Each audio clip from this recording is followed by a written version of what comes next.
on. So we have Sivagami. Sivagami will be running a Python workshop for participants with no coding experience. So, I mean, for the freshers who are very new to Python.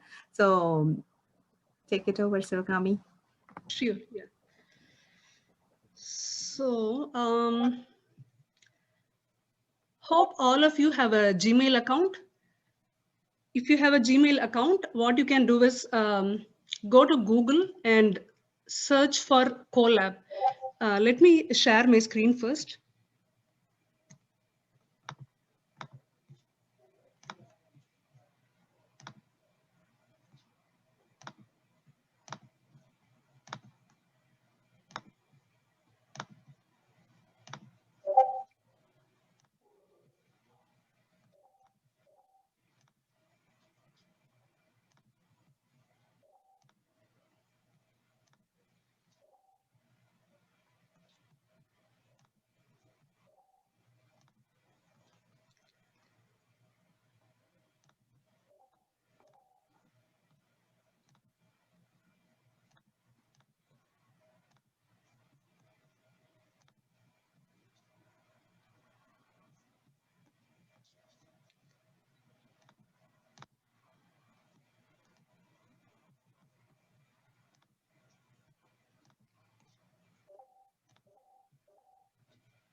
So go to Google and search for Colab.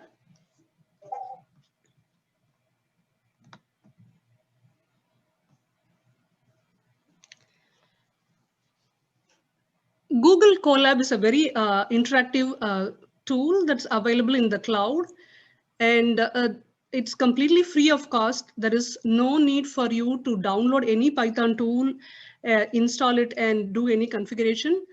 You can use Google Colab to run Python code. And the other cool thing about Google Colab is you can share your code to your friends or your community members. It's pretty easy with Google Colab, and all the files that you create will be stored in your Google Drive. So let's start with a new notebook.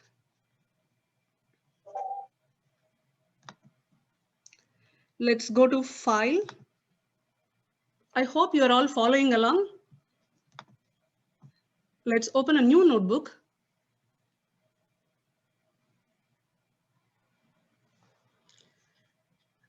So this is how it looks like. You can rename it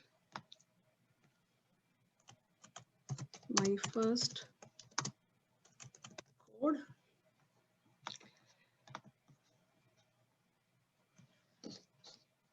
So you have like two features. This is the code cell. The other one is the text. When you hit code, it will give you a block where you can type the code inside. And there is a text cell where you can type some comment. This is my first code or something like that. And in the code cell, you'll be able to enter the Python code. And this play button, when you hit this play button, you'll be able to execute it. So a little bit about Python. Python is a very simple, easy to learn language, but it's very powerful. It's used for web development in web server environments. It's used in scientific computing. It's used in machine learning. So it's also it's very useful for prototyping really fast. When compared to Java, Python is an excellent prototyping tool. So it's if you learn Python, it will be really beneficial for you. So let's start with the first command. Let's type print, say hello world or hello girls in AI Hackathon 2021 San Francisco. So the print command will basically print whatever text that you have given in the double quotes as it is. You can hit the play button to execute this. So if this is the first time you're running the Colab, it will take some time to connect to the Google server, but the subsequent commands will run really fast. So this is your first print command.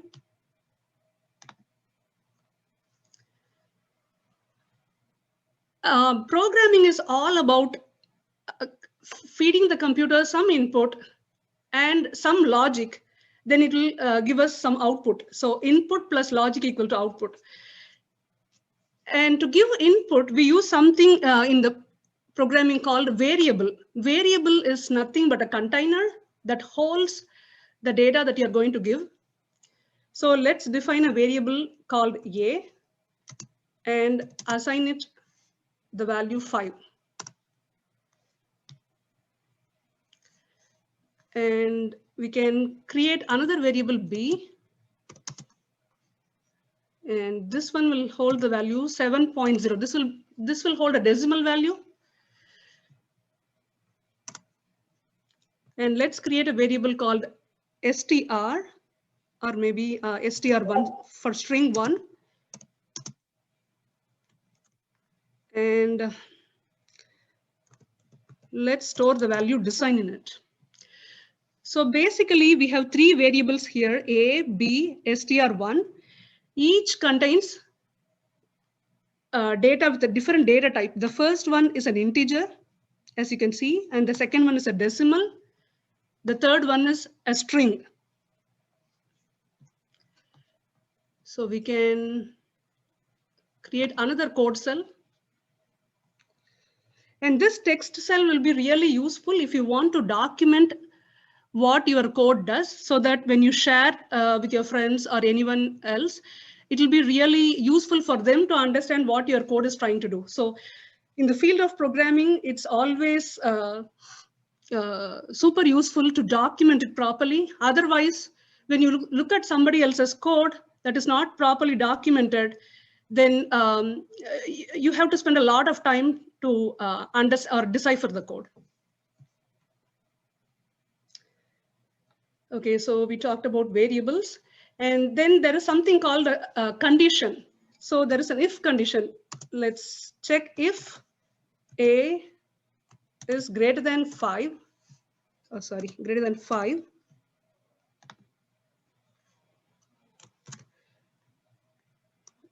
Colon, let's say print A is greater than 5. Else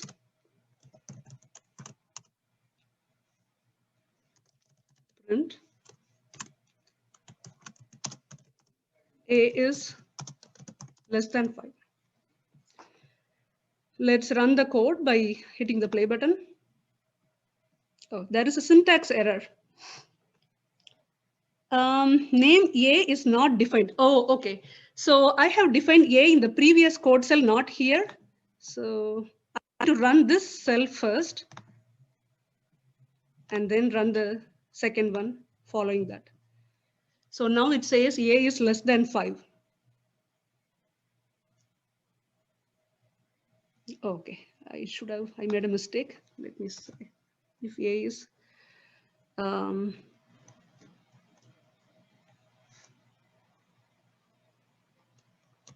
greater than 6.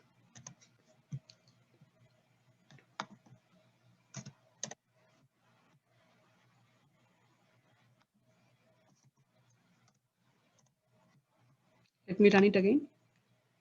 Okay, yeah. So in the first code cell, we have assigned A the value of 5. And in then the second code block, we are trying to check if the value of A is greater than 6.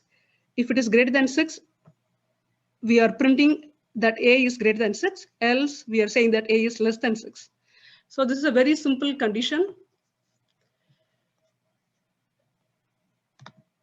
Let's move on to a loop. So we have something called a for loop. If you want to do something, a particular action repetitively, then you go for a for loop. So before we try out a for loop, let's look at some a different container called list.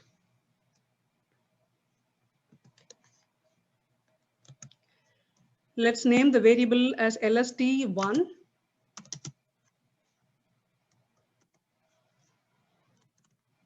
Let's store design business ethics and tech. So this list has 4 strings in it. List is nothing but a container of containers. So previously here we saw the variables a, b, and string 1. These can hold only one value, whereas this list can hold multiple values. So it's basically a variable is a container and list is a container of containers. Let's create a new code cell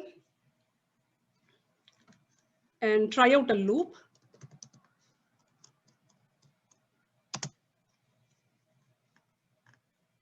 For item in lst1,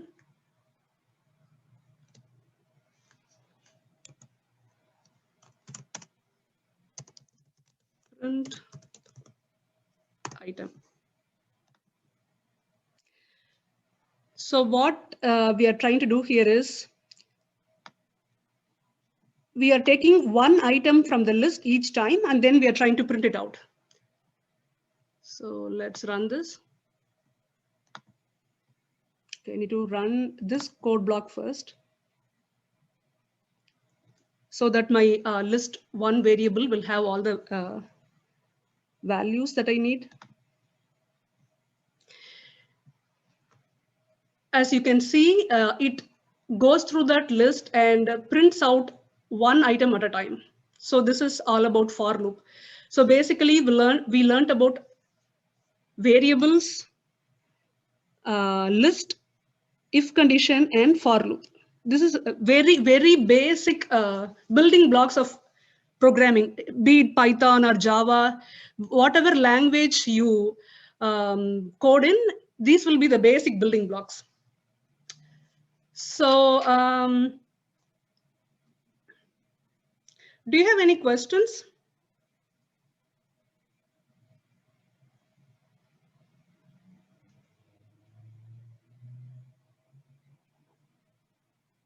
Anyone?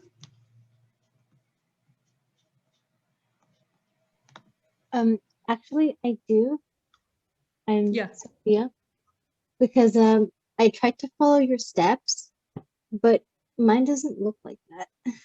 Mine, I don't know why it doesn't. Which step did you I think execute one by one? I stepped a few. I think I missed a couple at the beginning because of a technology problem. So the 1, Okay. 2, and the 5, I don't know how you get that. I've typed in the a = 5, and I'm up to there. And I've typed in everything, but all the colors, it's not, it's just black. Could you please share your screen? I think I we can need to. try. Indu, we need to make her a co-host to share her screen. Oh no, no, I don't think so.